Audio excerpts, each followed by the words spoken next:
తెలుగు రాష్ట్రాల్లో అతిపెద్ద lift manufacturer lifts ట్రై.com dealership కూడా ఇవ్వబడును. నెక్స్ట్ ఎలక్షన్ లో కంటెస్ట్ చేస్తారా?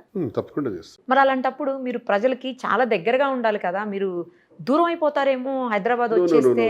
అలా అలాంటి కూడా ఏమీ ఒకసారి లేదు నిరుపమ గారు. శ్రీనివాస్ గారు అక్కడ ఉండాల్సి వస్తే కంటిన్యూస్ గా ఉండిపోతారు, నేను ఇక్కడ ఉంటాను. అతను ఇక్కడ ఉండాల్సి వస్తే నేను అక్కడ ఉంటాను. కానీ ప్రజలకి 24 గంటలు ఎవరో ఒకళ్ళు అయితే అందుబాటులో ఉంటారు. ఉంటాం. ఆ అండర్స్టాండింగ్ కూడా ఉంది. ఎన్నికలు ఇంకా 2029 జరిగితే 27 జరగచ్చు అనుకుందాం, జమిలీ అయితే. ఏదేమైనప్పటికీ ఇది కొంచెం మాకు ఈ స్పేస్ 25వ సంవత్సరం, ఓకే 26వ సంవత్సరం very good space for business. Or ఏదైనా ఒక ఆర్గనైజేషన్ లో మనం డెవలప్ చేసి ఫండ్స్ డెవలప్ చేసుకోవడానికి, బిజినెస్ చేయడానికి మంచి స్పేస్ కాబట్టి ఈ ప్రయత్నం చేస్తున్నాం. ఒకవేళ ఈ ప్రయత్నంలో భాగంగా అక్కడ అర్జెన్సీ ఉందనుకుంటే అక్కడే ఉంటాం. దానికే హై ప్రయారిటీ ఇస్తూ తను ఇక్కడ ఉంటారు, నేను అక్కడ ఉంటాను. అవసరమైతే నేను ఇక్కడికి వచ్చేటప్పుడు తను ఎలా ప్లాన్ చేసుకుంటాం. పబ్లిక్ ఎవరో ఒకరు అందుబాటులో అయితే మా ఫస్ట్ మోటో పబ్లిక్. అంటే శ్రీనివాస్ గారిని అప్రోచ్ అయ్యి ఆయనతో మాట్లాడినంత ఫ్రీగా మీతో ఉండగలుగుతారా? ఇంకా శ్రీనివాస్ గారి కంటే కూడా నాతోనే ఫ్రీగా ఇప్పుడు ఉంటారు వాళ్ళంతా.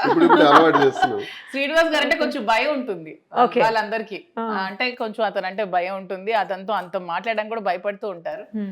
ఏమైనా చెప్పాలంటే నా ద్వారానే ఇంక చెప్తూ ఉంటారు, అమ్మ కొంచెం చెప్పు, కొంచెం ఇలా చెప్పండి అని. ఓకే, సో నో ప్రాబ్లం అయితే. ఇప్పుడు ప్రజల్ని కూడా కనెక్ట్ అయ్యి ఏ సమస్యలు ఉన్నా సరే తను కూడా వినేటట్టు, తన దగ్గరికి వచ్చేటట్టు, తద్వారా నాకు తెలిస్తే నేను రెస్పాండ్ అయ్యేటట్టు ఇలా ప్లాన్ చేస్తున్నాం. సో యాక్సెప్ట్ చేస్తున్నారు మిమ్మల్ని? 100% యాక్సెప్ట్ చేస్తున్నారు, బాగా రిసీవ్ చేసుకుంటున్నారు, చాలా హ్యాపీగా ఉంది. జగన్ అన్న బర్త్డే గ్రాండ్ గా చేసాం. January 1st ఓకే గ్రాండ్ గా జరిగింది. తిని బర్త్డే కూడా ఒకటి గ్రాండ్ గా జరిగింది. నా బర్త్డే కూడా.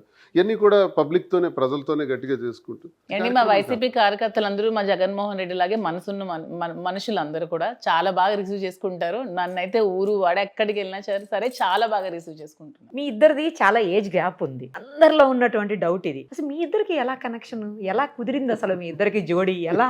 అసలు మా ఇద్దరిని చూస్తే ఏజ్ గ్యాప్ లో అనిపిస్తోందా? అంటే రియల్ గా అయితే ఉంది, చూస్తుంటే అనిపించట్లేదు. చూడడానికి అనిపించట్లేదు కదా. సో మా మధ్యన కూడా అలా ఏ విషయంలో కూడా నాకు ఏజ్ గ్యాప్ కనిపించట్లేదు అసలు. ఎలా కుదిరిందా అని అసలు. కుదిరిందా అంటే శ్రీనివాస్ గారు మన జనరేషన్ కంటే కొంచెం ఫాస్ట్ గా ఆలోచించే జనరేషన్ కాబట్టి ఆ విధంగా కుదిరిందేమో మరి. నాది 58, అమ్మాయి 34. అదే అంటున్నా, ఎలా?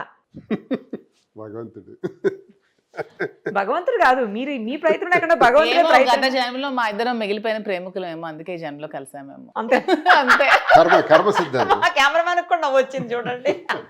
కర్మ గత జన్మలో ఎక్కడైతే ఎండ్ అయిందో అది కొనసాగింపుగా వస్తుంది. అంతే. ప్రతి జీవితం కూడా అంతే. మనం అనుకుంటాం కానీ కృష్ణ పరమాత్ముడు చెప్పినట్టు గత జన్మ ప్రభావాల కొనసాగింపు ఇప్పుడు ఉంటుంది. ఇది ఎందుకు ఇలా జరిగింది అనుకుంటే మనం ఎవరు? అదే జరగాలి. మగధీర సినిమా లాగా మాకేదో మిగిలిపోయి ఉంటుంది, అందుకే మళ్ళీ కలిసాం. మేము నమ్ముతున్నాం, అది ఎవరు నమ్మినా నమ్మకపోయినా. అంతేనా? సుమన్ టీవీలో మీ పర్సనల్ అండ్ బిజినెస్ ప్రమోషన్స్ కోసం కింది నెంబర్కి కాంటాక్ట్ చేయండి.